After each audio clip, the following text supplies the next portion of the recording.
तो hello everyone. आज की क्लास से हमारा डेटा एनालिसिस का प्रोजेक्ट स्टार्ट होने वाला है। अ, उस प्रोजेक्ट का नाम है urban infrastructure data insight system. ठीक है, ये urban development and housing department का प्रोजेक्ट है। तो जैसा कि मैं पहले भी मैं बता चुका हूँ कि हमने खुद ने जब नोटिस करा कि बहुत सारे स्टूडेंट्स के पास स्किल्स तो हैं, बट दिखाने के लिए इंडस्ट्री लेवल प्रोजेक्ट है ही नहीं उनके पास। तो उसी के बिहाफ पे जो है ये प्रोजेक्ट बनाया गया है। ये urban infrastructure data insight system. इस प्रोजेक्ट का बेनिफिट आपको ये मिलेगा, कल को आप जब भी किसी कंपनी में इंटरव्यू देने जाते हो, वो आपसे पूछते हैं कि यार आपको तो एक्सपीरियंस है ही नहीं इंडस्ट्री का, सो एज अ फ्रेशर हम हायर नहीं करते, है ना। तो आप उनको ये प्रोजेक्ट्स दिखा सकते हो। ये projects pure industry level project हैं। तो जब आप उनको ये प्रोजेक्ट दिखाओगे, तो आपकी जो वैल्यू है ना फ्रेशर में, बाकियों के मुकाबले एज अ कह सकते हो उनसे ऊपर आपकी वैल्यू रहेगी, या फिर उनके प्रेफरेंस में आपको ज्यादा प्रेफरेंस दी जाएगी। क्यों? क्योंकि जो प्रोजेक्ट आप ये बना रहे हो गवर्नमेंट के प्रोजेक्ट्स हैं। गवर्नमेंट के जो टेंडर्स निकलते हैं ना, गवर्नमेंट के टेंडर्स किसी, जैसे पीएमएवाई प्रधानमंत्री आवास योजना जो है, जिसमें जो गांव के लोग हैं उनको घर प्रोवाइड करे जा रहे हैं उस योजना के तहत। तो उसी में वही प्रोजेक्ट जो है, जो वहाँ पे जिसमें जो रियल वर्ल्ड प्रोजेक्ट है, जो टेंडर है ये, उसी प्रोजेक्ट के ऊपर हम खुद से यहाँ पे काम करेंगे। ठीक है, यहाँ पर आपको जस्ट की प्रॉब्लम स्टेटमेंट दिख रही है कि क्या प्रॉब्लम स्टेटमेंट है उसकी। ठीक है, फिर यहाँ पर इस प्रोजेक्ट का कंसेप्ट है कि इस प्रोजेक्ट को हम कैसे सॉल्व करेंगे। हमारे पास गवर्नमेंट के टेंडर्स आते रहते हैं, हम उनको फिल करने के साथ साथ हम उनको यहाँ पे स्टूडेंट्स को भी करवाते हैं ये। ठीक है, सो यहाँ पे आपको दिख रहा होगा कि कैसे स्टेप बाय स्टेप हम इस प्रोजेक्ट को कंप्लीट करेंगे। हमारा जो फर्स्ट मॉड्यूल होगा उसमें हम डेटा एक्विजिशन परफॉर्म करेंगे, जिसमें हम सीखेंगे पहले एसक्यूएल, एक्सेल, डेटा इंटीग्रिटी के बारे में। ठीक है, फिर जो है हम हाउसिंग डेटाबेस से कनेक्ट करेंगे, सीएसवी और एक्सेल फाइल को इंपोर्ट करेंगे। सो इससे हमारा पहला स्टेप कंप्लीट होगा, जो कि होगा हमारा डेटा एक्विजिशन का। ठीक है, फिर इसके बाद हमारा डेटा क्लीनिंग का स्टेप स्टार्ट होगा, या कह सकते हो डेटा क्लीनिंग का मॉड्यूल हमारा स्टार्ट होगा, जिसमें हम मिसिंग वैल्यूज को हैंडल करना सीखेंगे, स्टैंडर्डाइजेशन को परफॉर्म करना सीखेंगे, जिसमें हम पाइथन सीखेंगे, पांडास और डेटा क्लीनिंग परफॉर्म करना सीखेंगे। ठीक है, फिर इसके बाद हमारा अगला मॉड्यूल आएगा। फिर ऐसे करते करते ना हमारे टोटली 12 मॉड्यूल्स हैं। एक मॉड्यूल को करने में हमें स्टार्टिंग में हमें टाइम लगेगा। रीजन रीजन ये है कि स्टार्टिंग में मुझे आपको सब कुछ कैसे सिखाना पड़ेगा। एसक्यूएल, एक्सेल, डेटा इंटीग्रेटर आपको सिखाना पड़ेगा, पाइथन, पांडास, डेटा क्लीनिंग आपको सिखाना पड़ेगा, statistics, EDA, data visualisation, Tableau, machine learning, ये सब चीजें आपको सिखानी पड़ेंगी मुझे स्टार्टिंग से पहले। ठीक है, सो पहले प्रोजेक्ट को कंप्लीट करने में हमें टाइम लगेगा। ठीक है, ज्यादा टाइम लग सकता है पहले प्रोजेक्ट को कंप्लीट करने में। तो हमारा एक एक मॉड्यूल जो होगा ना, वो लंबे लंबे समय तक चलेगा।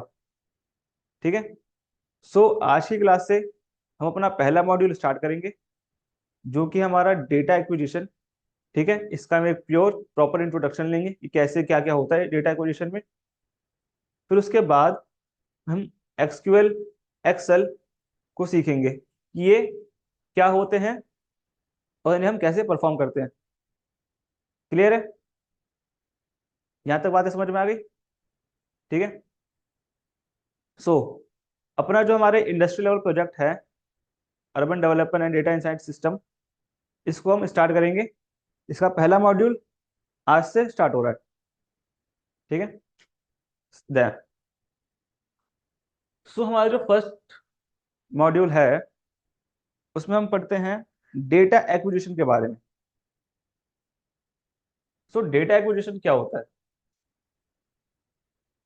Data acquisition is the process of collecting, measuring, and digitizing data from various sources for analyzing, storage, and decision making in a structure format.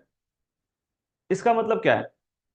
Data acquisition का मतलब होता है फर्स्ट ऑफ ऑल डेटा को कलेक्ट करना, कि data को आप collect कर रहे हो, डेटा एक्विजिशन। इसके साथ साथ इनका मतलब होता है मेजरिंग। मेजरिंग क्या होता है? आपने देखा होगा कि ट्रैफिक लाइट्स में जब कार जब ओवर स्पीड कर जाती है, सो वहां पे उनकी स्पीड को मेजर करा गया। विंड टरबाइन होते हैं, वहां पे विंड की स्पीड को मेजर किया जाता है ताकि इलेक्ट्रिसिटी कितनी प्रोड्यूस होगी पता लगाया जा सके। सो डेटा कलेक्ट तो हो रहा है, बट डेटा साथ में मेजर भी हो रहा है वहां पे, है ना? सो डेटा कलेक्टिंग एंड मेजरिंग। उसके बाद डिजिटाइजिंग। आपने देखा होगा सर्वे के लिए लोग अब जब आपके घर पे आते हैं तो सर्वे करते हैं ना, तब वो आपके घर में कितने लोग रहते हैं, उनकी उम्र क्या है, ये सब कुछ पेपर में लिखते हैं। और फिर एक बंदा बैठ करके पेपर का जो इंफॉर्मेशन होता है उसे कंप्यूटर में डालता है। सो ये क्या हो गया? Digitising data.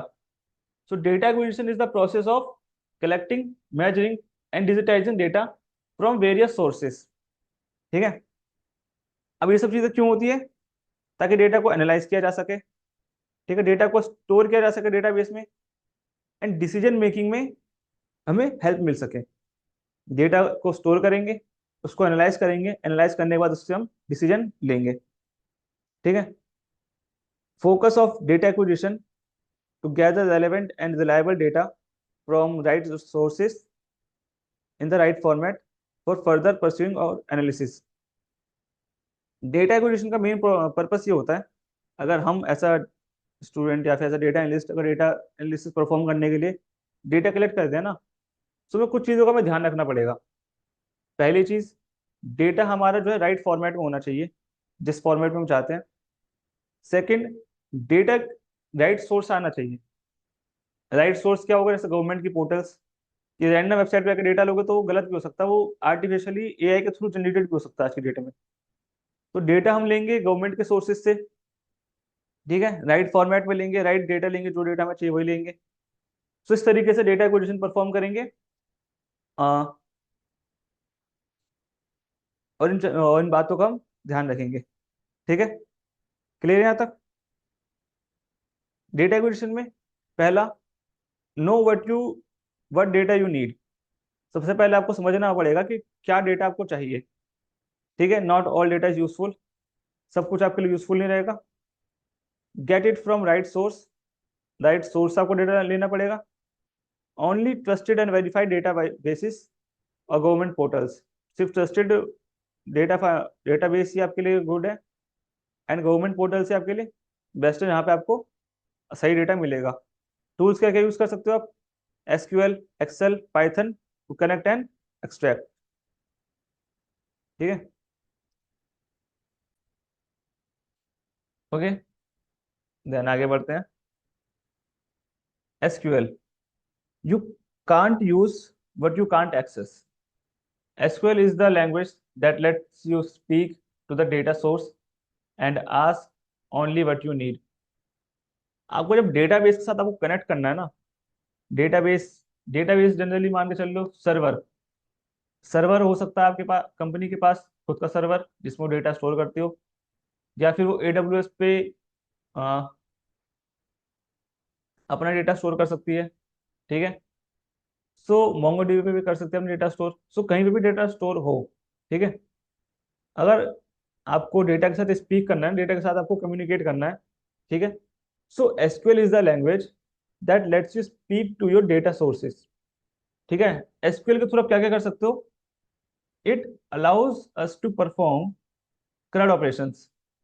CRUD ऑपरेशंस क्या क्या होते हैं?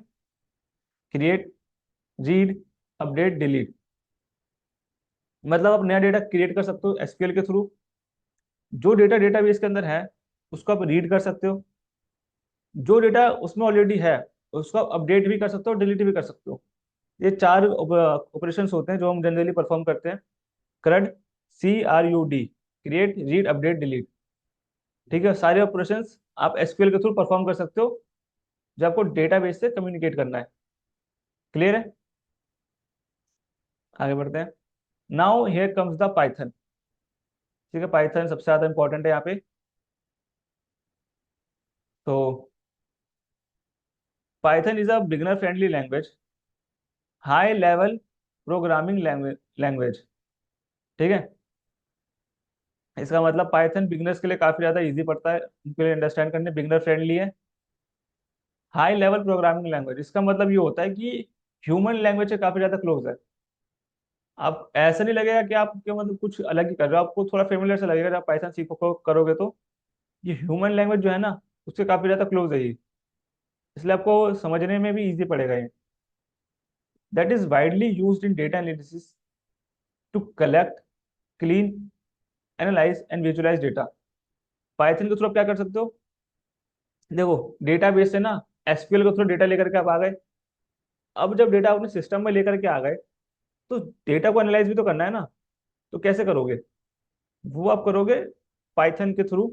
पाइथन के थ्रू डेटा कलेक्ट कलेक्ट कर सकते हो, अपने सिस्टम में लेकर के आके सिस्टम से जुपिटर नोटबुक में आपको इंपोर्ट करना पड़ेगा, उसके बारे में आगे हम पढ़ेंगे। तो वहां से डेटा कलेक्ट कर लिया हमने, क्लीन कर सकते हो, एनालाइज कर सकते हो, विजुअलाइज कर सकते हो, सारे काम किससे कर सकते हो आप, पाइथन से। ठीक है, it supports powerful libraries like pandas, numpy, matplotlib and seaborn. ये पावरफुल लाइब्रेरीज को सपोर्ट करता है, जैसे pandas, numpy, matplotlib and seaborn. Make it easy to work with large data sets to gain insights. इसके through क्या हो जाता है ना, इजी पड़ जाता है जो बड़े डेटा सेट होते हैं ना उनके साथ काम कर पाना। ठीक है, चले आगे। अब बात आती है एक्सेल की। खैर वैसे ये इंट्रोडक्शन वीडियो है फर्स्ट मॉड्यूल का, इसके बाद हम पढ़ेंगे इनके बारे में थोड़ा डिटेल में। ठीक है, Excel, Microsoft Excel is a spreadsheet software. ये क्या है, स्प्रेडशीट, स्प्रेडशीट का नाम सुना आपने, जो रो कॉलम्स में होते हैं ना, स्प्रेडशीट, इसमें डेटा स्टोर करते हैं वो ये स्प्रेडशीट का सॉफ्टवेयर है ना। सॉफ्टवेयर है मतलब कंप्यूटर के अंदर स्प्रेडशीट है आपके पास, used for organising, analysing and visualising data. ये भी डेटा को ऑर्गेनाइज कर सकता है, एनालाइज कर सकता है, विजुअलाइज कर सकता है। ठीक है, through functions, formulas and tables and charts. तो ये भी वो काम कर सकता है जो पाइथन कर सकता है।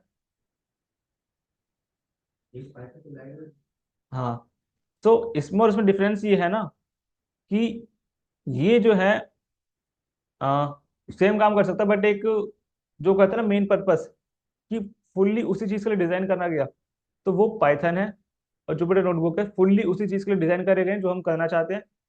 ये डेटा एंट्री के लिए भी काफी ज्यादा यूज होता है, और काफी ज्यादा डेटा को स्टोर करने के लिए यूज होता है। इसमें भी आप कर सकते हो, बट उतना ज्यादा फ्लेक्सिबिलिटी आपको नहीं मिलेगी जितना आपको जुपिटर नोटबुक में पाइथन के साथ मिलती है। You must start from that people, sorry, you must start from a format that people understand. ठीक है, Excel is also simple, and बहुत सिंपल है और काफी जल्दी आप सीख भी जाते हो उसको। ठीक है,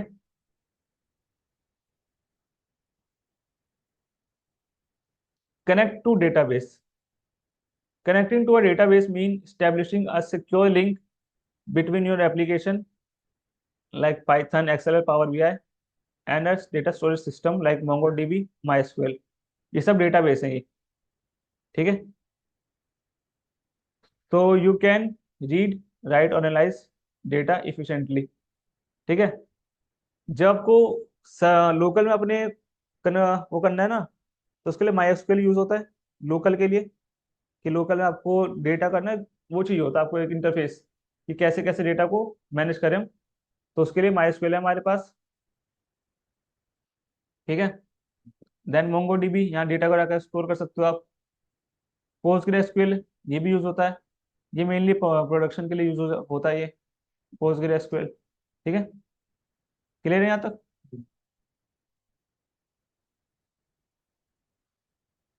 ओके,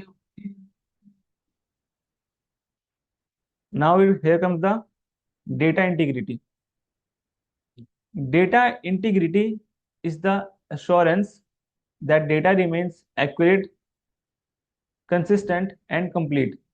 डेटा इंटीग्रिटी से मतलब एक एश्योरेंस होता है कि डेटा जो है वो ना आपका एक्यूरेट रह रहा है, मतलब सही, सही डेटा, गलत नहीं, सही सही इंफॉर्मेशन हमारे पास आ रही है।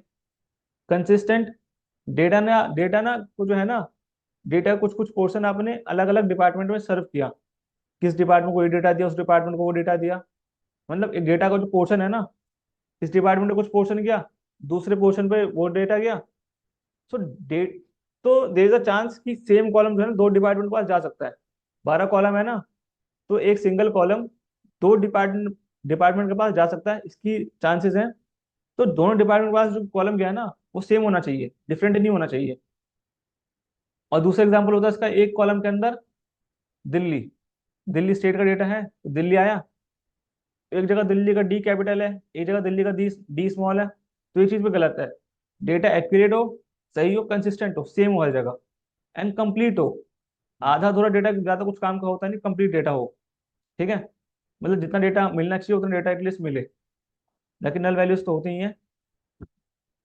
Over it's life cycle, maintain through proper security measures, proper security measures के साथ हो। वैलिडेशन प्रोसेस, वैलिडेशन प्रोसेस ये होता है कि आपको जो डेटा है ना, उसमें एज किसी की माइनस में नहीं हो सकती, ना ही किसी की सैलरी माइनस में हो सकती है। तो ये वैलिडेशन प्रोसेस होता है to ensure it's trustworthy and reliable for use. ठीक है, इससे क्या होता है, इंश्योरेंस मिलता है हमें कि डेटा जो है वो ट्रस्टवर्दी है और रिलायबल है, इसको हम आगे यूज कर सकते हैं। ठीक है, importing files from local machine, local machine में से हम फाइल इंपोर्ट कर रहे हैं, एक्सेल, सीएसवी, जेसन। ठीक है, ये सारी फाइल्स होती है जिसमें डेटा हमारा स्टोर होता है। हमारे डेटा का नाम है हाउसिंग, तो housing dot XL XX dot CSV dot JSON dot. ठीक है, इस तरीके से फाइलों का नाम होता है जिनको हम आगे इंपोर्ट करना सीखेंगे। डेटाबेस कहाँ कहाँ पे होता है हमारा, क्लाउड में। लोकल, लोकल क्या सर्वर हो गया, और क्लाउड में AWS, MongoDB. Some platforms to get data, जैसे Kaggle, GitHub, government websites. Kaggle पे आपको बहुत सारा डेटा मिल जाएगा, गिटहब पे भी आपको डेटा मिल जाते हैं। ठीक है, कुछ गवर्नमेंट की वेबसाइट्स भी होती हैं जहाँ से आपको डेटा मिलता है। ठीक है ना, एंड ये हमारे पास फीचर्स है, मतलब sorry, Jupyter notebook, Google Colab, ये दोनों में ना हम अपना कोड लिखेंगे। पाइथन का कोड जो भी हम लिखेंगे डेटा एनालिसिस के लिए, सारा कोड हम लिखेंगे जुपिटर नोटबुक में और गूगल कोलैब में। ठीक है, जुपिटर नोटबुक में क्या करेंगे, जैसे जुपिटर नोटबुक और कोलैब में डिफरेंस क्या होता है,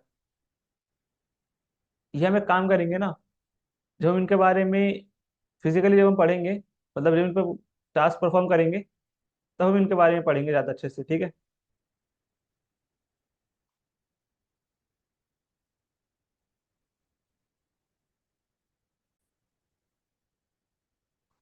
सो आज की क्लास में हमने पढ़ा है डेटा एक्विजिशन जो मॉड्यूल है हमारा, इसके इंट्रोडक्शन के बारे में।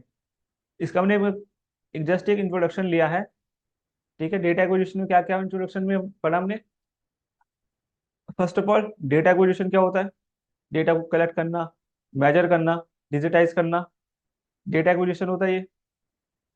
फिर हाउसिंग डेटा को डेटाबेस से कलेक्ट करना, डेटाबेस में क्या क्या आ सकता है, सर्वर आ सकता है आपका, क्लाउड पे डेटा स्टोर हो सकता है। फिर डेटा को हम इंपोर्ट कर सकते हैं सीएसवी फाइल्स में। हमने एसक्यूएल का थोड़ा इंट्रोडक्शन लिया कि एसक्यूएल यूज होता है डेटाबेस से कम्युनिकेट करने में, एक्सेल यूज होता है डेटा को एनालाइज करने में। तो हमने इनके बारे में पढ़ा। तो इन सबका ना हमने अभी इंट्रोडक्शन लिया है। ठीक है, नेक्स्ट क्लास में इनके ऊपर हम फिजिकली काम करेंगे। ठीक है, और इनके बारे में और ज्यादा अच्छे से समझेंगे। ठीक है, सो आज की क्लास में इतना ही, मिलते हैं आपसे नेक्स्ट क्लास में।